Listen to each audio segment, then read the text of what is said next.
All right, here we go. What's cool? What? If you mess up, just... No, it's okay. I'm still gonna be recording. I'm recording right now. What's going on? Welcome to another video. Today is gonna be something pretty cool, I think, in my opinion, that will pretty much tighten up the rear end. I am missing the springs, and what spring should I go with? Should I go with? Well, I'm thinking of Eibach, but should I go with the Sportline or the Pro? Just, I don't know. Say something down below. I'm leaning towards the Pro just because it doesn't, have a dramatic drop. But then again, that Sportline looks killer. The stance is just amazing. But nonetheless, just let me know. So here are the rear shocks. I got the Koni ones. And let's check these out.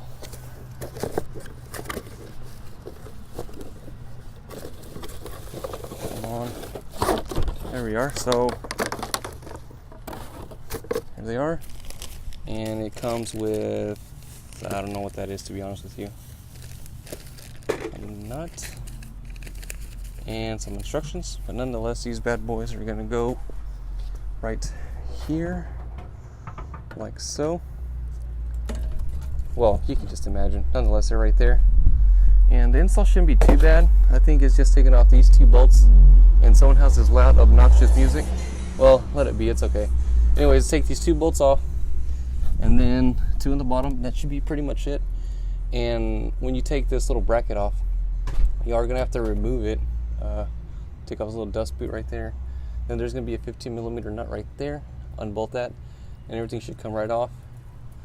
All right, that should be that's pretty much it. And with that, let's go ahead and unbolt those two bad boys on top and the bottom, and go from there.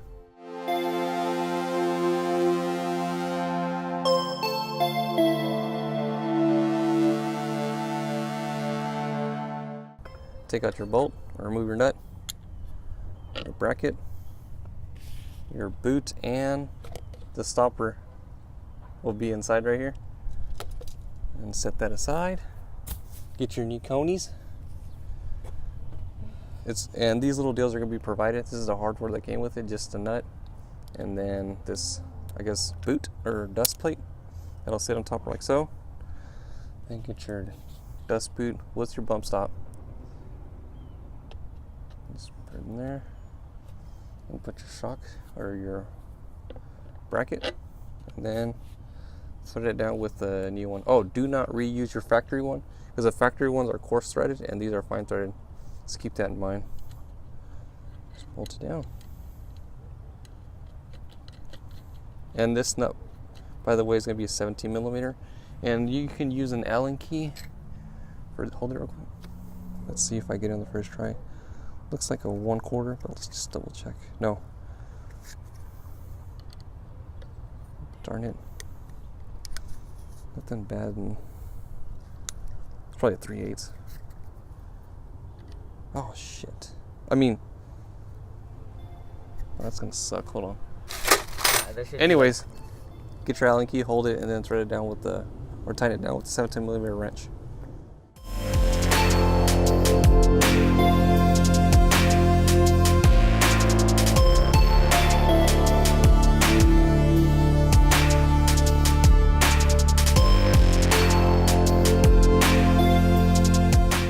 A little problem we ran into is trying to get this nut secured to the bracket, and there's really no way around it, but we thought this way was like, it's not the best way, but it got the job done. That's what I'm trying to say.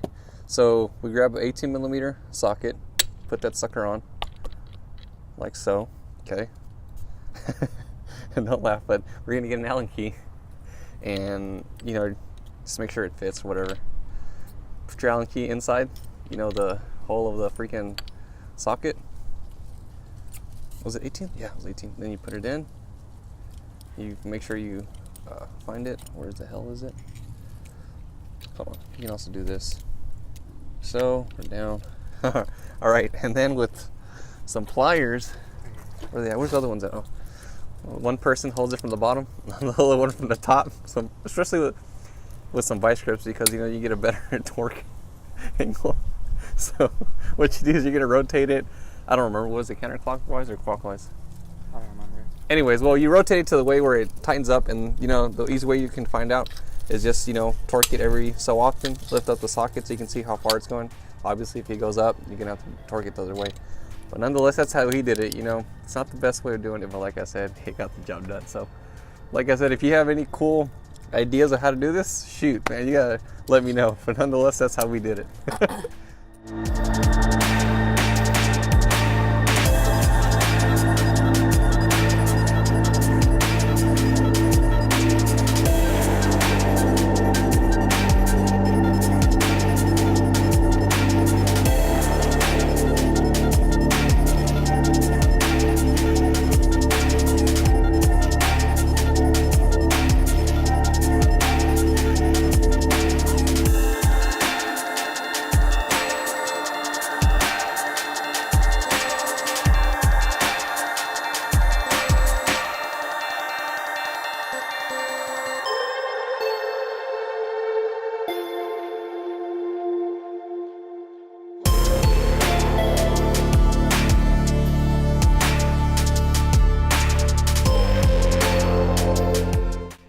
Alright, so I just finished installing the shock on the other side, and here it is all completed.